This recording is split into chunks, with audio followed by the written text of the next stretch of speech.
السلام علیکم، آپ دیکھ رہے ہیں مبشر لقمان چینل. میرا نام مبشر لقمان ہے اور خبر آ گئی ہے. امریکہ کا ایران سے ایک خوفناک مطالبہ، سرجیکل سٹرائک یا فل سکیل وار. سینٹ کام نے ٹرمپ انتظامیہ کے سامنے سارے کے سارے وار آپشنز رکھ دی ہیں. سعودی وزیر دفاع جنگ رکوانے امریکہ پہنچ گئے ہیں. نیتن یاہو نے بھی اپنے انٹیلیجنس چیف کو واشنگٹن بھجوا دیا. ایران کا رشیا اور چائنا کے ساتھ بحری مشقوں کا اعلان. تو یورپین یونین نے پاسداران انقلاب کو دہشت گرد آرگنائزیشن قرار دے دیا.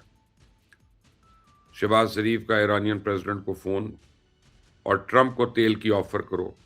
اردوغان کا ایران کو مشورہ. یہ بڑی امپورٹنٹ خبریں آج کی. لاسٹ والی بڑی فنی ہے اور لیکن اس کو دیکھیں گے تو آپ کو پتہ چلے گا پورا کیا ہو رہا ہے. تو ایران پہ ممکنہ امریکی حملے کے حوالے سے پچھلے 24 گھنٹے میں انتہائی اہم ڈیولپمنٹس ہوئی ہیں. اہم ترین پیش رفت تو یہی ہے کہ سینٹ کام نے ایران پر حملے کے لیے ٹرمپ انتظامیہ کے سامنے تمام آپشنز رکھ دی ہیں. ان میں پہلا آپشن تو کھلی جنگ ہے، یعنی ایران کے خلاف بیک وقت زمین، فضا اور سمندر سے حملہ کر دیا جائے.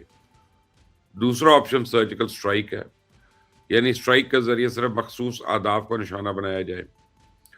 تیسرا آپشن وینزویلا طرز کا ہے، یعنی امریکن فورسز انٹیلیجنس معلومات کی بنیاد پہ ایرانی سرزمین پہ اتریں اور ایرانی قیادت کو گرفتار کر لیں.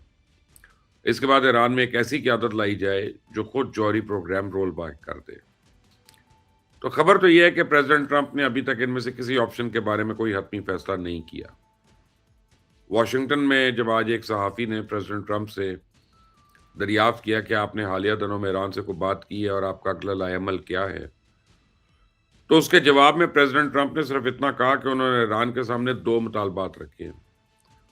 ایک تو یہ کہ وہ اپنا نیوکلیئر پروگرام رول بیک کرے، دوسرا مظاہرین کا قتل عام بند کرے، اور اس کے ساتھ ہی انہوں نے ایران کے خلاف طاقت کے استعمال کا بھی اشارہ کر دیا اور کہا اس سے کچھ بڑے اور طاقتور جہاز ایران کی جانب جا رہے ہیں، لیکن اچھا ہوگا کہ ان کو استعمال نہ کرنا پڑے. سنیں ذرا کیا کہتے ہیں. Two things. Number one, no nuclear. And number two, stop killing protesters. They're killing them by the thousands. You know, I stopped 837 hangings 2 weeks ago. But they're going to have to do something. Nobody's seen anything like this. میں آپ کو بتاؤں کہ جن جہازوں کا صدر Trump ذکر کر رہے ہیں اس میں سے ایک تو گائیڈڈ میزائل ڈسٹرائر ہے، U S S Delbert D Black, جسے بدھ کے روز نہر سویز سے گزرتے دیکھا گیا. اس طرح امریکن فضائیہ کا E-11A طیارہ سعودی عربیہ کے پرنس سلطان ایئر بیس پہ اترا ہے. یہ کمرشل جیٹ ایک فضائی مواصلاتی مرکز کے طور پہ کام کرتا ہے تاکہ امریکن افواج وسیع علاقوں میں تیزی سے اور محفوظ ترین طریقے سے معلومات کا تبادلہ کر سکے. اور ایک تیسرا طیارہ بوئنگ ہے، RC-135، قطر کے الحدید ایئر بیس پہ موجود ہے، جو الیکٹرانک نگرانی کے لیے استعمال ہوتا ہے. اور سب سے بڑھ کر USS ابراہیم لنکن. یہ وہ جنگی طیارے ہیں جو حملے سے کچھ عرصے پہلے منظر عام پہ آتے ہیں اور اس وقت ایران کے آس پاس دیکھے جا رہے ہیں. تو میرے نزدیک اس وقت سب سے اہم بات یہ ہے کہ امریکہ کی اصل ڈیمانڈ ہے کیا.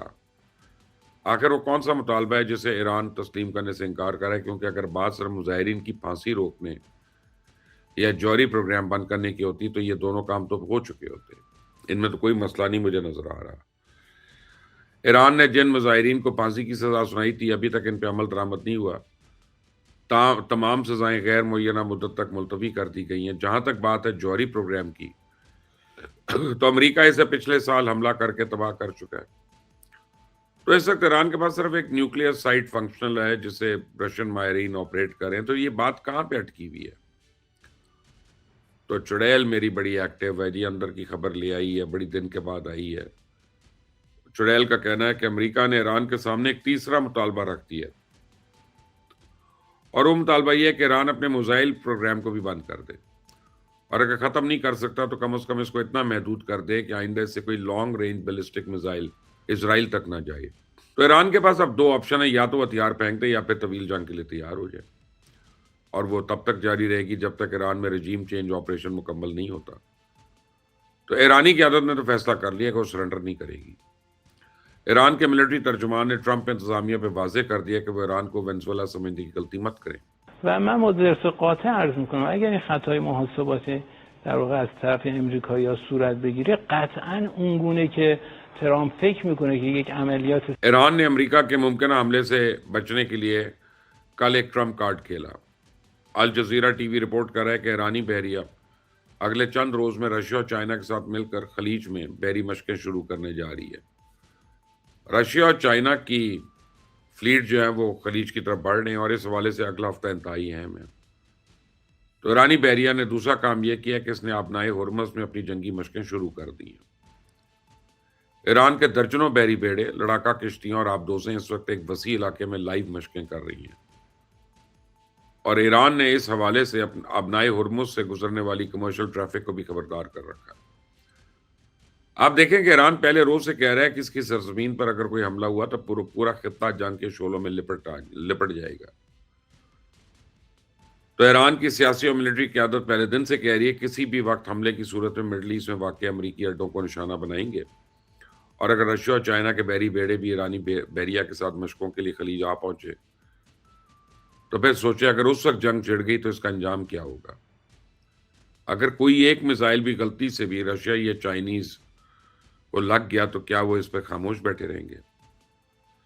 تو میرا ذاتی خیال تو یہ کہ امریکہ نے کوئی حملہ کیا تو سرجیکل سٹرائک کی صورت میں ہوگا، کیونکہ آل آؤٹ وار کی صورت میں تو تیسری ورلڈ وار یقینی ہے، اور اس دنیا میں کوئی بھی ملک اس کے حق میں نہیں ہے. حتیٰ کہ اسرائیل بھی ایران پہ سرجیکل سٹرائکس کے لیے زور دے رہا ہے. تو اسرائیلی میڈیا کے مطابق نیتن یاہو کی پلاننگ یہ ہے کہ پہلے امریکہ ایران کی جوہری تنصیبات تباہ کرے، اس کے بعد اسرائیلی فوج بھی جنگ میں کود پڑے اور یوں دونوں مل کر ایران کے میزائل پروگرام کو برباد کر دیں. تو اکثر آپ نے دیکھا ہوگا کہ دو فریقین کے درمیان جب بھی کوئی تنازع ہوتا ہے تو کچھ لوگ فوری طور پہ مسئلہ سلجھانے کی کوشش کر دیتے ہیں، بعض لوگ جلتی پہ تیل ڈالنا شروع کر دیتے ہیں. تو ایران اور امریکہ کے درمیان حالیہ تنازع میں بھی یہی کچھ دیکھنے کو مل رہا ہے. سعودی عربیہ کے وزیر دفاع جنگ رکوانے کے لیے کل واشنگٹن پہنچے ہیں. اگر ممکنہ حملے کو ٹالنے میں کامیاب ہو جاتے ہیں تو اس کا مطلب ہوگا کہ اسرائیل ہار گیا. اس لیے اسرائیل نے بھی اپنے انٹیلیجنس چیف کو واشنگٹن روانہ کر دیا تاکہ سعودی عربیہ اگر کوئی مفاہمت کی کوشش کرے تو بعد نتیجہ کن نہ ہو. یہی کام یورپ نے بھی کیا ہے.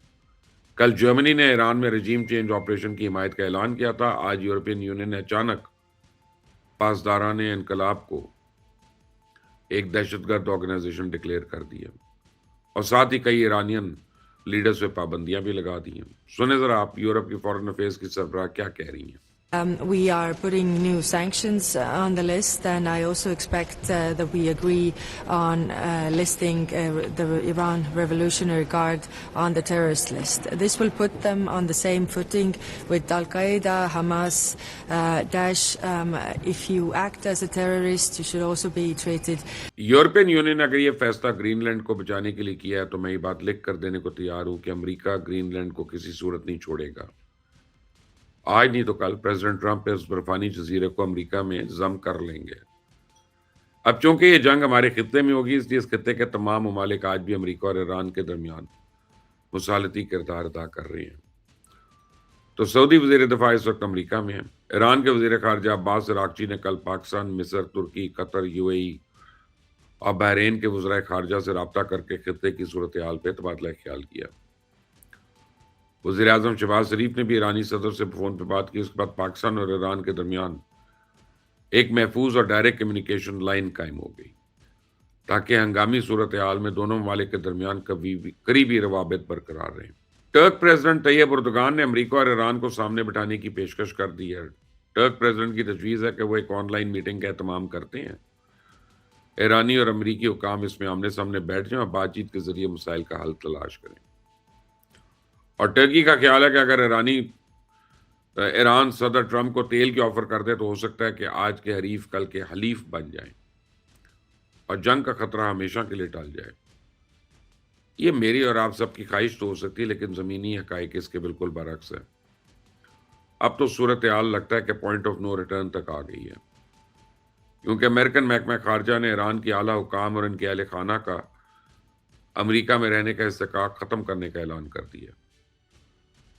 میں آپ کو بتاؤں کہ پچھلے ہفتے امریکن ریاست اٹلانٹا کی ایموری یونیورسٹی نے ایران کی سپریم نیشنل سیکیورٹی کونسل کے سیکرٹری علی لاریجانی کی بیٹی کو یونیورسٹیز میں برطرف کر دیا. فاطمہ ارشیر لاریانی امیوری یونیورسٹی کی کینسر ریسرچ ڈپارٹمنٹ میں کام کر رہی تھی. تو امریکن اسٹیٹ ڈپارٹمنٹ کے اس اقدام سے تو یہ ظاہر ہوتا ہے کہ ٹرمپ انتظامیہ ایران میں رجیم چینج کا مکمل فیصلہ کر چکی ہے. اب صرف ایک بات کا تعین ہونا باقی ہے کہ اس رجیم چینج آپریشن کے لیے سرجیکل سٹرائکس کی جائیں یا پھر فل سکیل. آپ کا اس بارے میں کیا خیال ہے کہ کیا ہونے جا رہا ہے؟ مجھے ضرور بتائیے گا.